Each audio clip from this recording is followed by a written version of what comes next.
bake a cherry pie, Billy boy, Billy boy. Can she bake a cherry pie? Charming Billy.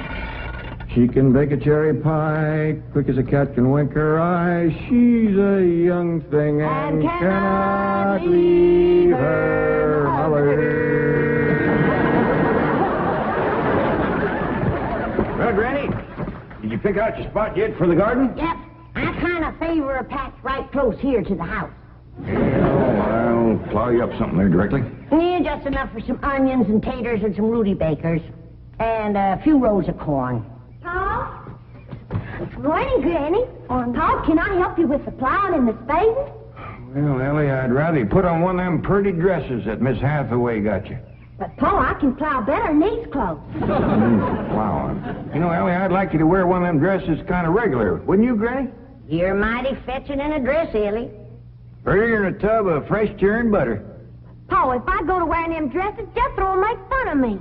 I reckon he hadn't better. Now, you run along and put on something with skirts. All right, but he hadn't better make fun. He won't. You know, speaking of Jethro, I think he's got himself a sweetheart. The banker's secretary? That's right. They was out together last night. What'd they do? Well, I don't rightly know for sure, but it was something to do with bowls. All you do with bowls is eat. Yeah, I reckon that's what it was then. She said she was going to take him bowling. You know, Jed, I kind of like that Miss Hathaway. Yeah, I think she kind of likes us, too. Oh, those marvelous Clampetts. Those simple, rugged mountain people. The more I see of them, the more I am impressed. Yes, now Never have I observed such strength of body, mind, and character. Yes, now They stand like bold hills in the pebble-strewn landscape of Beverly Hills. Like mighty oaks among bushes. Like quiet. Now, like I admire them, too. But those boulders need polishing, and we've got to put some city leaves on those oaks before my wife gets back from Boston. Incidentally, in any endeavor requiring physical strength, they are most exceptional. I took Jethro bowling last night. Here's the bill. $3,000. How many games did you bowl? Well, you see, what happened was this. I said to Jethro, Pick up that bowling ball, she says, and see can you knock over them pins down yonder. They's just sticks. Anyway, I snatches up that rascal, draws back, and lets her fly. Did you knock down them pins? Yeah, the pins, the pin boy, the end of the building, a brick wall, and a signboard down on Sunset Boulevard. I bet you Miss Jane didn't do that good. Well, she didn't even try. She just looks at me and says, Jethro, you're strong as an ox and twice as handsome. Ain't no two ways about it, Granny. That city girl is sweet on this boy. I reckon so, the way she's bragging on his looks. You are handsomer than an ox. Thank you, Granny. Cousin Ellie, you're a city girl now. Do you think... You see that, Paul? I told you this would happen if I took to wearing these dresses. You call me that again, and I'll turn you every way but loose. Say nothing but city gal. Ellie Mae Clampett! Get up from there or you're going across my knee. And Jethro, you're going across mine. What did I do that was so all-fired bad? In that dress, she looks just like a city gal. You did it! I reckon we better go out there and see she don't hurt him.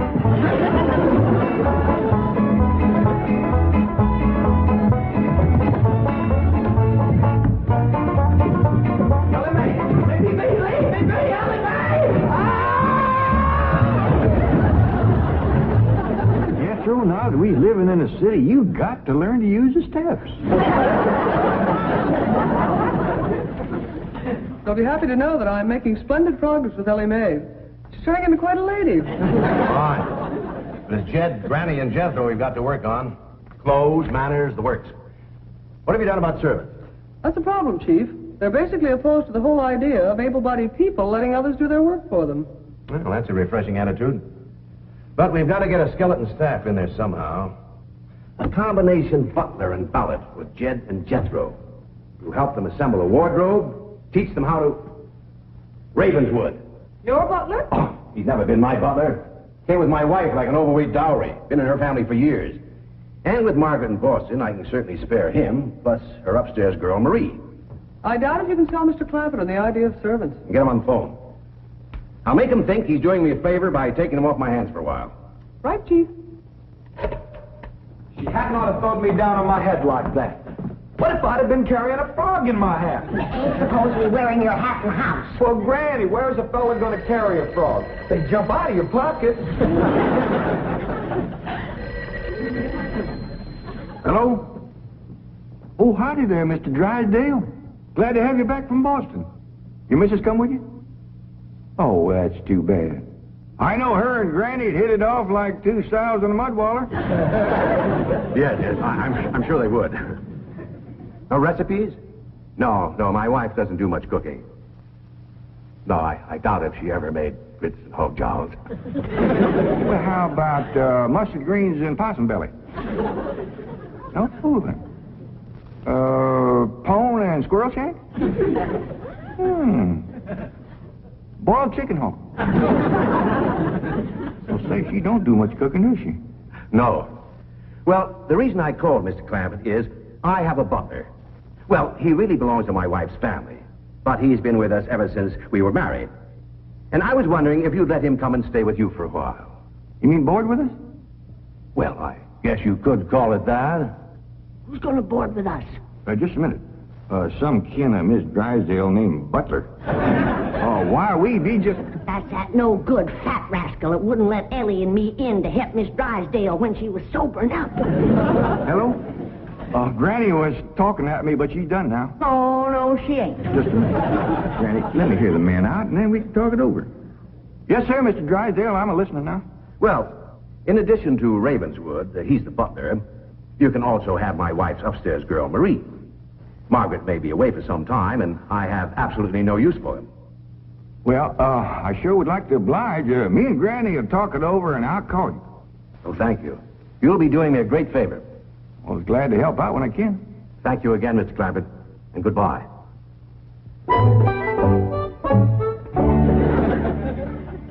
Is somebody coming to live with us, Uncle Jed? Maybe, Jethro, maybe. Why don't you go out and make up with your cousin Ellie? Okay, Uncle Jed. All right, Jed. Let's have it. We going to board that butler fella?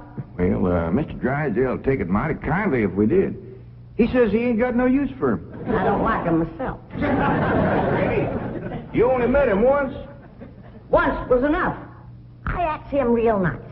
I said, are you doing for Miss Drysdale that she's feeling poorly? Are you doing the washing and the scrubbing and the cleaning for her? And he looks right down his nose at me and says, Madam, I am a butler. I reckon he is proud of his name.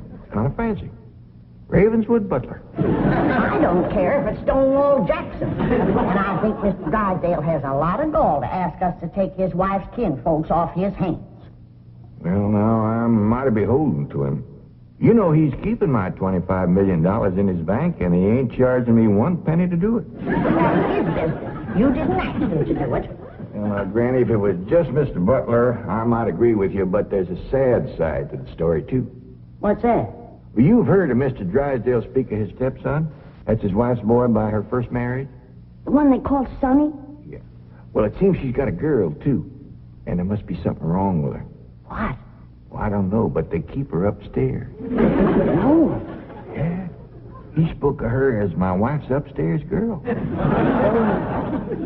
The poor thing. Her name's Marie, and he'd like us to take her and Mr. Butler. Doggone it, Jed.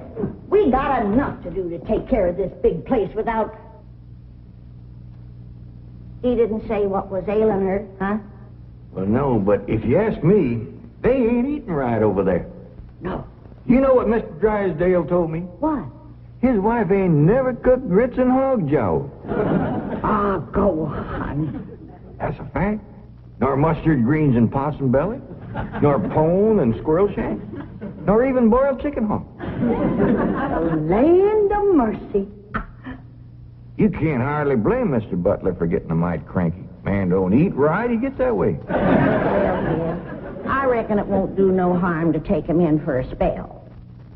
Granny, for such a little woman, you got an awful big heart. Well, I feel sorry for the poor girl. But the first time that fancy pants Mr. Butler looks down his nose at me, I'm gonna chuck him in the cement pond.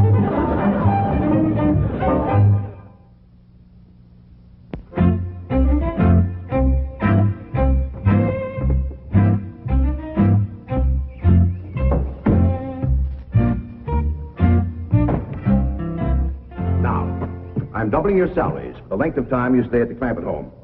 But if one word of this gets back to my wife in Boston, you're both out of work with no references. Actually, you will find the Clampetts to be basically fine people. All they need is a little polish. Polish? They need sandblasting. However, I think Miss Hathaway's plan may overcome their initial resentment of wearing city clothes. Yes, I think I have devised rather a clever strategy. To put it briefly and succinctly, my strategy is as follows. I shall propose to the Clampetts that they sit for a family portrait. As you know, my hobby is painting. Now, I shall suggest to the Clampetts that their attire match their background, which is, of course, their beautiful mansion. They will no doubt see the logic of my didactic approach, accede to my wishes, don suitable raiment, and, once they have seen themselves thus attired, take... We're in. Let's go. We forgot to dust the stair rail. I'll do it, Granny.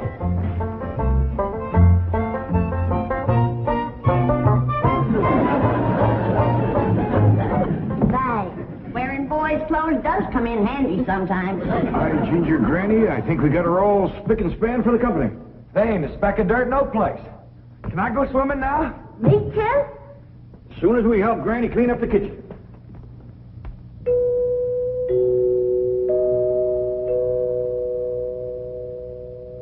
There goes that music again. You ever find out where that comes from? Know 'em, Granny. Every single time I commence to looking for it, somebody comes to the door. Nobody to the door now? There will be. You'll see.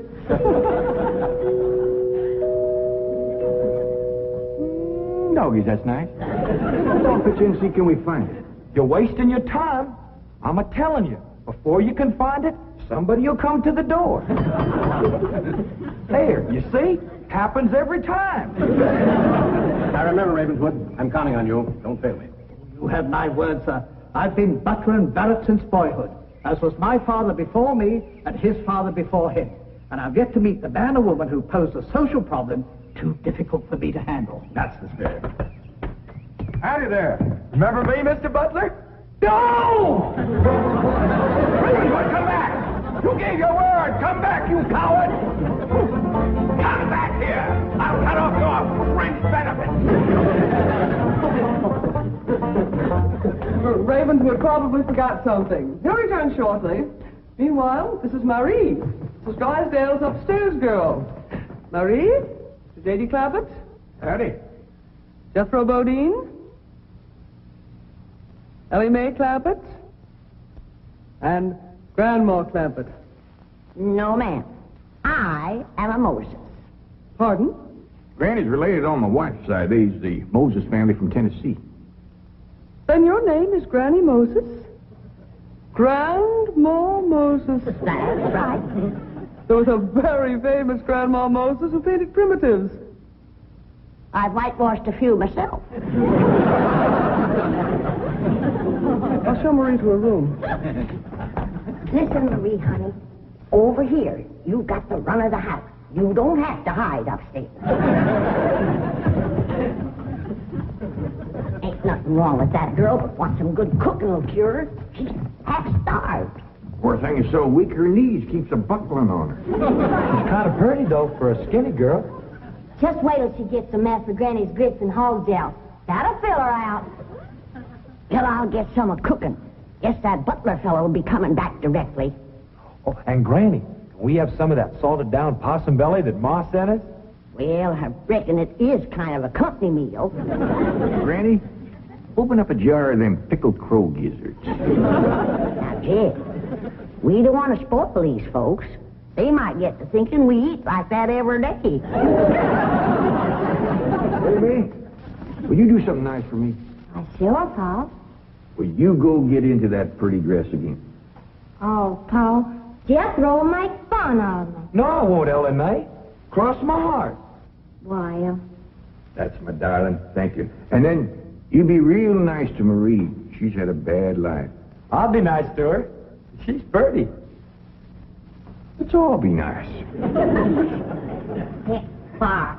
I wanted to go swimming. Now I gotta go put on an old dress. Cousin Ellie, you look awful pretty in a dress. Honest you do. Do I look pretty in that there city girl? You look prettier than that there city girl. That did it. Come on and fight. There's nothing to be afraid of, Ravenwood. The fact that they're big and strong doesn't mean they're violent. Elephants can be gentle. Now, Ravenwood, your appearances deceive you. Oh, Billy. Oh, I do admit on the surface they do seem a bit rough, even cruel. But I assure you underneath they are placid, kindly, and gentle. You'll see. You shouldn't have called me a city girl. Ellen May, leave me alone, please, Ellen May. City girl.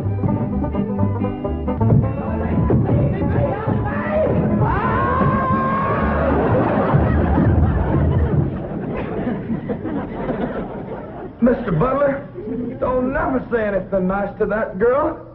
She'll kill you.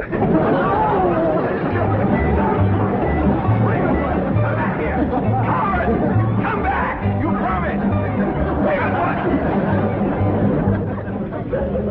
I wonder, Granny, when Mr. Drysdale said he didn't have no use for Mr. Butler, he sure wasn't fooling. I just seen him cut through the brush chasing him with a stick. Mr. Butler gets sassy with me, I'll chase him with more than a stick. Jen, Ellie throwed me down on my head again. If she don't stop that, I'm going to get a headache. Stop riling her, Jethro. But golly, all I said was she's pretty. That ain't no call to bust a fellow's head. How's it doing? Oh, howdy, Marie. Hi, Marie. Are you hungry, darling? No, madam. I'm whooping up something here that'll just set your mouth to watering. Put some strength in your limbs, too. Tell her what it is, Granny. A great big mess of grits and hog jowls. And salted down possum belly. Cold pickled crow gizzards. How you like that? Don't tell me that child ain't hungry. Why, she's ready to drop in her tracks. Set her at the table and I'll dish up a mess. No, please. I only came in to bring you a message from Miss Hathaway. She's preparing to paint a family portrait, and she wishes to know if you all will sit for her. May I tell her that you will sit for her? Well, yeah, I reckon we'll do that. Merci.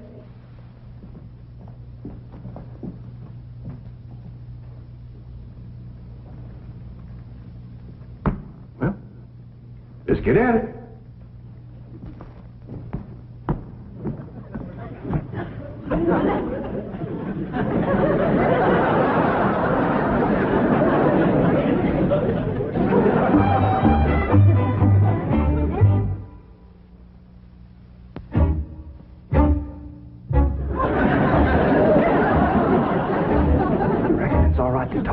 Sitting? Yeah, I reckon. I found out something about Marie. What? She's scared of Mr. Butler. How'd you know? I asked her to go swimming with me, and she says he wouldn't allow it. What business is it of his? That's what I said.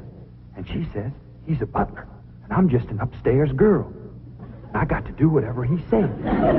We'll see about this. Oh, dingies. Let's hit Mr. Drysdale, find him, and give him a whooping. Oh, kitchen Granny. Well, you go put a dress on like you promised. Uncle Jed, I'm going swimming. If I see him, I'll fetch him in. Don't go jumping in with your clothes on again. Well, I won't, Uncle Jed. Miss Hathaway, she gave me a present last night. She says it's something special for her to go swimming in. What'd she give you? Oh, pair of trunks. You go swimming in a cement pond. Boy, it's too big to go swimming in a trunk. In a pair of them. I got a feeling that Mr. Butler feller is going to be trouble. Yeah, we can handle him. Well, I still say that I think Mr. Drysdale has a lot of nerve to ask us to board his wife's relations.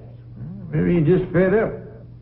Man can get awful tired of having his wife's kin underfoot all the time.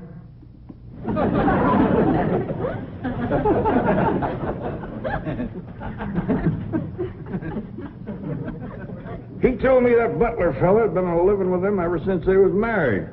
I declare some in-laws latch on to free room and board like leeches. It takes a mule kick to jar 'em loose. You can't hardly blame Mr. Drysdale for trying to get shed of a critter like that.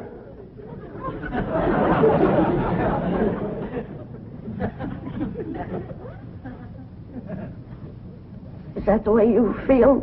You bet it is. I'll see how fast I can get packed. I'll get out from underfoot just as quick as I can. No, Jeff. I know when I'm not wanted. It don't take no mule kick to get shed of me. Darnation, Granny, well, I wasn't talking about you. We couldn't get along without you. No, Jeff. I'm just a burdensome old woman, no good to nobody. Why don't you throw me down the well? Go ahead, pick me up, carry me out to the well, and throw me in. Stop talking like that. Uncle Dan! Uncle Dan! I caught him. Mr. Drysdale, he gave out, but I caught this fat little rascal. You going to whip me, Granny? No, Jethro, I'm going to get thrown down the well. Why don't you throw us both down the well together? We're just no good leeches, both. Mr. Butler, I'm sorry Jethro got mighty rough with you. He don't mean no harm. He's just an overgrown boy. Now, we'd all mighty pleasure to have you come and stay with us, and as long as you behave yourself, won't be no trouble. Oh, I'm Jed Clampett. Sir. This here's Granny. I reckon you and Jethro done met. Yeah. Sir. Oh, and this here's my daughter, Ellie Mae. Enchantée, mademoiselle. Vous êtes très belle, très charmant, très ravissant. Don't you dare use them kind of words to a lady. What do you say, Granny? I ain't sure, but it sounded dirty. If your daughter was pretty and charming, oh, you're so different from all the others. You're like a beautiful city girl. He had not have said that. Oh, Marie, Oui, Miss Jane. didn't you say the Clampetts had agreed to sit for their portrait? Oui, they said they would do it. What is it? I believe it to be self-preservation, madam.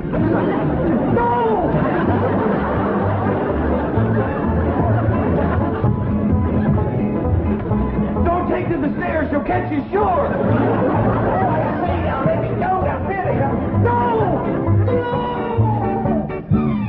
Sounds like Ellie got him. Afraid so. Somebody please tell me what is transpiring in the... Dead. Ellie throwed him all right, but I caught him before he hit the floor. So here you are. Well, now, everything seems to be fine. You see, Ravenswood, didn't I tell you the Clampetts were kindly, gentle people? Yes, sir. Thank you, sir.